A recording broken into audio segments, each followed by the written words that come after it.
Hi guys, back for another video.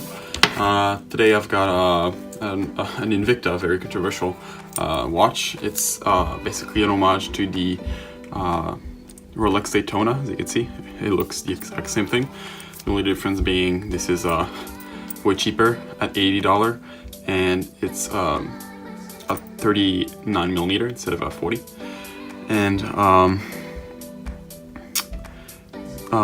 so I paid $80 for that 4 years ago, and I still have it. And let me tell you why. So first of all, the build quality on this watch is very good for the dollar. I would even say better than what Seiko's offer. I mean, you don't get an automatic movement, obviously, but the case material, the case finishing, should I say, is very good for the money. And I mean, the lume isn't good, but that's not really important at this price range, and it's not a diver either, so I don't really care. But so the case, the finishing is just really good. It was polished on the side. I just decided to brush it to give it a bit of personalization on both sides. But yeah, so and then the bracelet isn't hollow links. They're both they're all full links. It's way better than what Seiko. My SNKL I reviewed before you can go check the review. Had hollow links, and it cost me $200.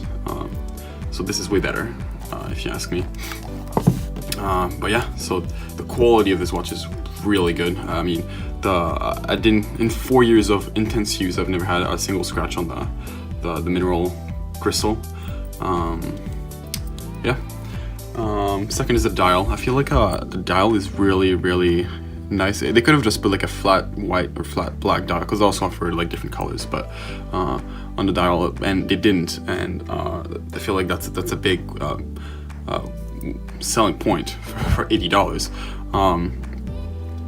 And you know, like the finishing on the circle, the back circles is really good.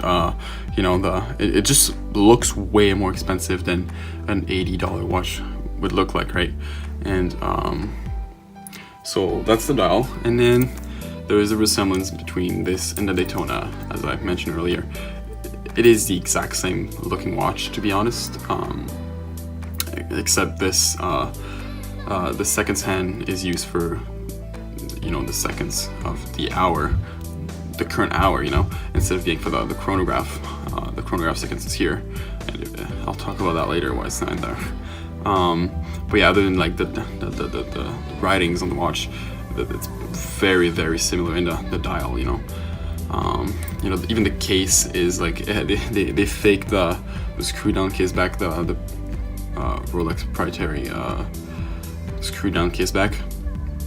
I mean, they put the regular one here, as you can see, but they still fake the Rolex one.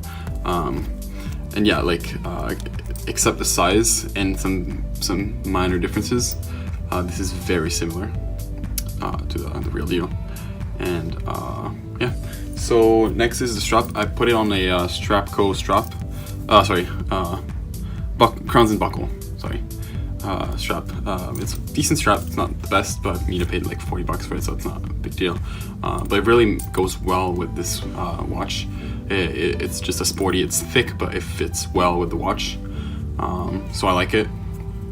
And then finally, I mean, I've had this watch for 4 years, and it lasted 4 years. It still works. The only thing that doesn't work is the seconds hand for the chronometer flew off a couple months ago. You can see it's here. And this upper pusher also flew off. It fell off, should I say? And it's there, just held on my glue. But other than that, those two functions are not very useful anyway. So I still wear it to work. I still beat on it, and it still tells the time, you know. And then last would be the bang for buck of this watch. For $80, you get a way better watch than anything that Seiko has to offer for $80. So I feel like this is a really good buy if you don't mind having a Rolex homage.